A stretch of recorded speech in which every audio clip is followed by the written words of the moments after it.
Lamul istighraq includes, is immersive of every prophet, every messenger. I'm saying to you it's Lamul Jins. So Lamul Jins means it's a grouping, the group of prophets. There could be exceptions. And yes, I believe there are exceptions. This guy was saying something about the Surah Al Imran. First of all, he was trying to say that Wama Muhammadun illa Rasul qad khalat min qablihi rusul. Khala does not mean death, number one. It was his own understanding that khala means death. Khala simply means that you leave a space. You were there and now you are not there. Obviously, all the prophets, they have left the space. Obviously, all the prophets, they have left the space. Some of them, most of them have died, okay, but one of them has left the space by taken into the skies. الوقت يدعو مصلحا ومجددا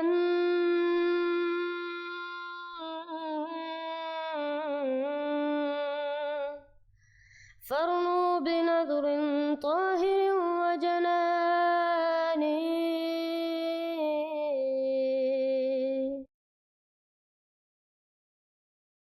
السلام علیکم ورحمۃ اللہ وبرکاتہ. مناظرے میں ہم نے دیکھا کہ اسرار رشید نے بہت جھوٹ بولا. مثال کے طور پہ وما محمد الا رسول قد خلت من قبلہ الرسل، اس نے بہانہ بنایا کہ یہاں پہ الرسل الف لام استغراقیہ نہیں ہے، کیونکہ اس سے پھر یہ مراد ہوگا کہ حضرت مسیح موعود علیہ السلام بھی آپ کے نزدیک نبی نہیں، اور نہ نبی صلی اللہ علیہ وسلم نبی ہیں، کیونکہ قرآن میں ہے مل مسیح ابن مریم الا رسول قد خلت من قبلہ الرسل. تو اس میں تو پھر یہ ثابت ہوگا کہ تمام رسول فوت ہو چکے ہیں، اور حضرت عیسیٰ علیہ السلام کے بعد نبی صلی اللہ علیہ وسلم رسول ہو ہی نہیں سکتے، کیونکہ ان سے پہلے تمام رسول فوت ہو چکے ہیں. میں نے اسرار رشید کو مناظرے میں جواب دیا کہ یہ تم غلط تشریح کر رہے ہو، کیونکہ اللہ تعالیٰ نے فرما دیا من قبلہ الرسل کہ نبی صلی اللہ علیہ وسلم سے پہلے جو تمام رسول ہیں وہ فوت ہو چکے ہیں. پھر ساروں کو پتہ ہے کہ الف لام استغراق کی بھی قسمیں ہوتی ہیں. مثال کے طور پہ اللہ تعالیٰ قرآن میں فرماتا ہے خلق الانسان ضعیفا، اب اس میں تمام انسان مراد ہے، لیکن جب نبی صلی اللہ علیہ وسلم فرماتے ہیں قل یا ایھا الناس انی رسول اللہ علیکم جمیعا، اس میں الناس الف لام استغراق کیا ہی ہے، لیکن الف لام استغراق کیا عرفی ہوگا، یعنی وہ لوگ جس کی طرف نبی صلی اللہ علیہ وسلم آئے ہیں اور قیامت تک جو لوگ آئیں گے ان کے متعلق یہ قول ہے کہ اے لوگو میں تمہاری طرف رسول ہوں، نہیں تو جو آپ صلی اللہ علیہ وسلم سے پہلے ہیں آپ صلی اللہ علیہ وسلم ان کے لیے مبعوث نہیں ہوئے. تو ادھر بھی الف لام استغراق کیا ہی ہے.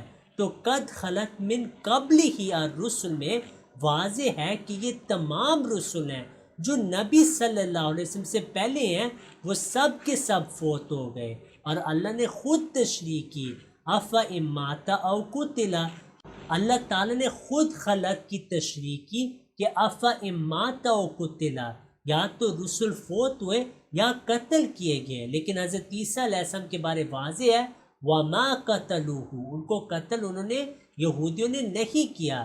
اس سے ثابت ہو گیا کہ آپ کا جو خلا ہے وہ ماتک کے ذریعے سے ہے، یعنی عیسیٰ علیہ السلام فوت ہو چکے ہیں اور واپس نہیں آئیں گے.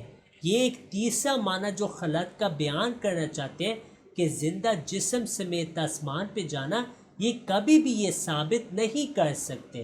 لغت میں بھی خلق کے یہی معنی آئے. مثال کے طور پہ لسان العرب میں خلا فلان اذا مات، کہ جب کسی شخص کا خلا ہو اس کا مطلب ہے وہ فوت ہو چکے ہیں.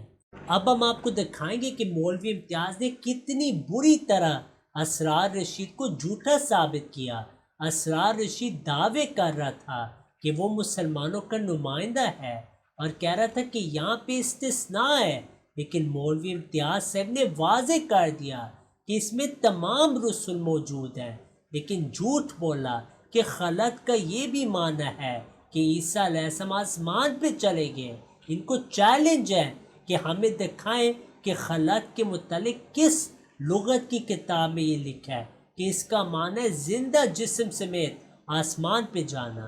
خلط کے معنی واضح ہیں، جیسے لغت میں موجود ہے کہ خلا فلان نظام آتا، جب خلا کسی شخص کے لیے استعمال ہو اس کا مطلب وفات ہی ہے، لیکن سب سے بڑھ کر اللہ نے خود تفسیر کر دی، اور پھر صحابہ نے بھی، صحابہ کا جو پہلا اجماع تھا اس میں بھی یہی ثابت ہوتا ہے کہ تمام صحابہ کو یہی فہم تھا کہ یہاں پہ خلط سے مراد وفات ہے اور نبی صلی اللہ علیہ وسلم فوت ہو چکے ہیں۔ لام الاستغراق includes, is immersive of every prophet, every messenger. I'm saying to you it's Lam al-Jins. So Lam al-Jins means it's a grouping, the group of prophets. There could be exceptions. And yes, I believe there are exceptions. This guy was saying something about the Surah Al Imran. First of all, he was trying to say that وَمَا مُحَمَّدٌ إِلَّا رَسُولٌ قَدْ خَلَتْ مِنْ قَبْلِهِ الرُّسُلُ. Khala does not mean death, number one. It was his own understanding that khala means death. Khala simply means that you leave a space. You were there and now you are not there. Obviously, all the prophets, they have left the space. Obviously, all the prophets, they have left the space. Some of them, most of them have died, okay, but one of them has left the space by taken into the skies. یہ لغت سے کبھی بھی اپنا موقف نہیں پیش کر سکتے، کیونکہ خلا کا معنی یہاں پہ واضح ہے اور اللہ نے خود بتا دیا فَإِمَّا قُتِلَ۔ لیکن مزے کی بات یہ ہے کہ مولوی امتیاز اور اسرار کے مجدد احمد رضا خان سے پتہ لگتا ہے کہ وہ بھی الرسل میں تمام انبیاء کو شامل کرتا ہے، کیونکہ اس کو انبیاء کے متعلق سوال پوچھا گیا کہ کیا انبیاء زندہ ہیں، اور اس نے اس آیت کے جواب میں یہی کہا کہ سب انبیاء زندہ ہیں، اور حدیث پیش کی الانبیاء احیاء فی قبورہم یصلون، کہ انبیاء زندہ ہیں اپنی قبروں میں اور نماز پڑھتے ہیں۔ تو اس سے ثابت ہو گیا کہ قد خلت من قبلہ الرسل میں عیسیٰ علیہ السلام بھی فوت ہو چکے ہیں، اور ان کی زندگی اسی طرح کی ہے جیسے دوسرے انبیاء کی ہے۔